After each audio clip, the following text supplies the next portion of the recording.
And now we're going to move on to an entirely new topic, and one that you probably wouldn't get in any other political science class. But I really think it's an interesting topic, and so I want to discuss it with you. In political science, there's this thing called the theory of issue ownership. It was this guy named Maxwell McCombs came up with it. You don't need to worry about it.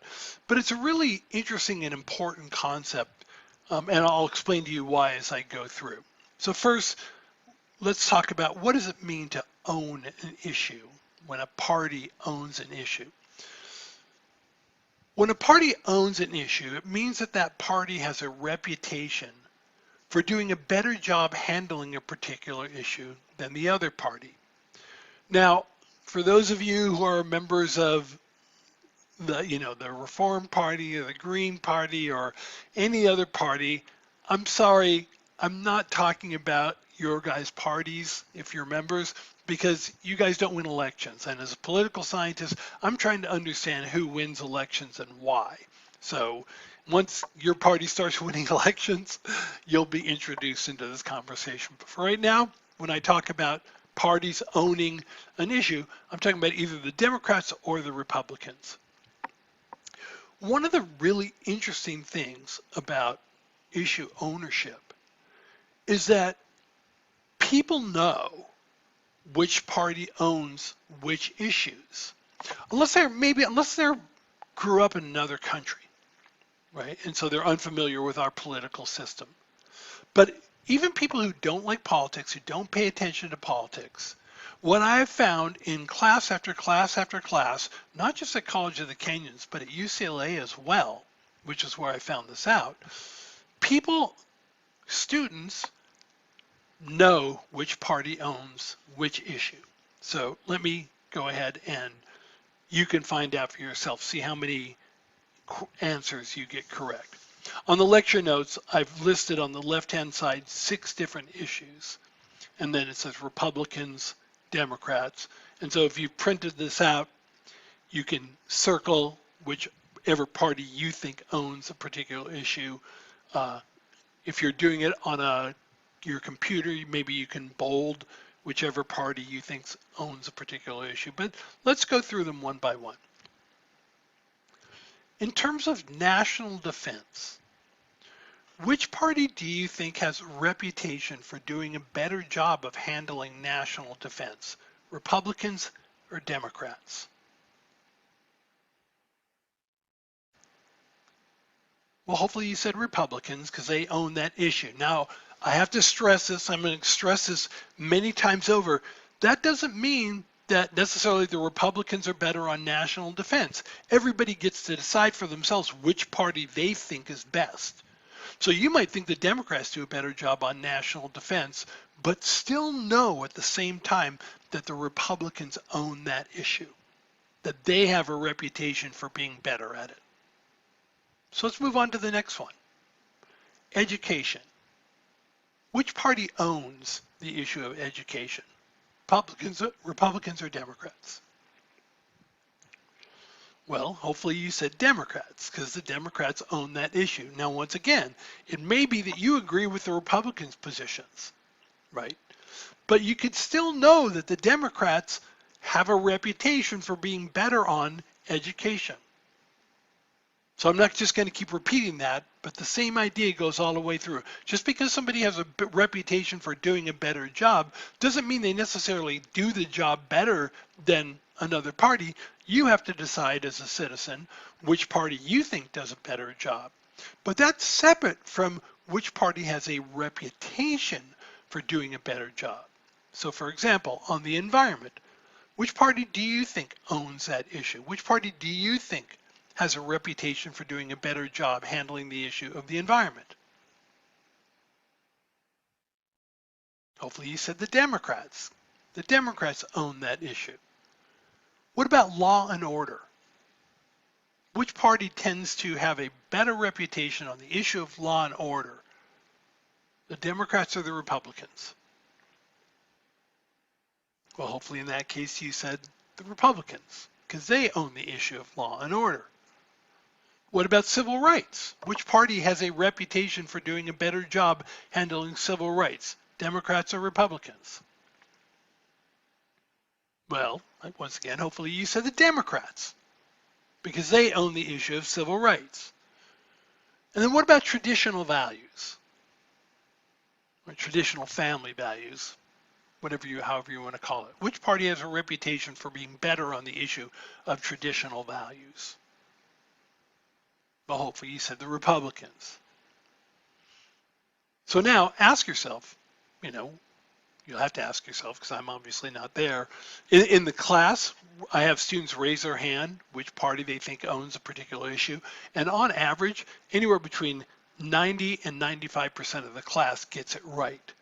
Sometimes 100% of the class gets every one of them right. So maybe when you're posting your comments on the discussion board for this set of lecture videos, maybe you can write somewhere in there how many of those you got correct. This information has seeped down to people even who don't pay attention to politics, even people who actively avoid politics, which may include some of you. Now, why is this important? Because when it comes to elections, one of the things that each of the parties does is they try and make the election be about the issues that they own. So when an election is coming up, you'll hear Republicans talking about national defense, about law and order, about traditional values, and saying to voters, this is what this election is really about, right? Because that's what they're good on. And what are the Democrats doing? Their candidates are running and they're saying this election is about education.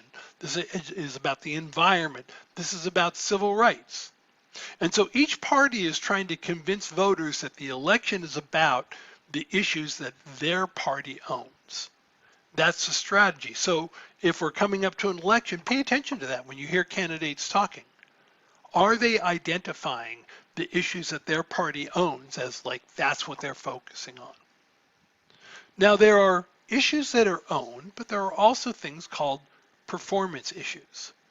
Now a performance issue is one that neither party owns, right? These are issues that either party can claim to have some expertise in.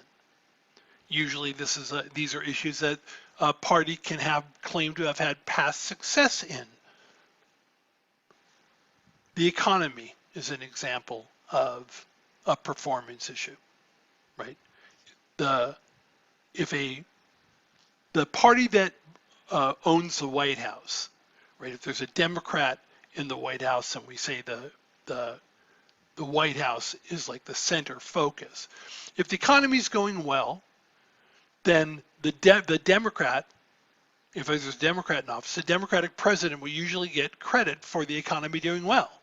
If the economy is going poorly, the Democrat will usually get blamed for the economy doing poorly. And it's true for Republicans. If the economy is going well and there's a Republican president, the Republicans will get credit for the economy.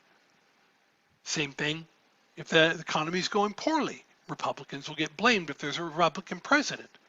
Now, here's the thing. You guys think about this for a second. If the president can control the economy, would the economy ever be bad? Would the economy ever be bad right before an election? Presidents can't control the economy, right? The economy is shaped by a bunch of factors of which presidents and Congress may have some control, but not total control.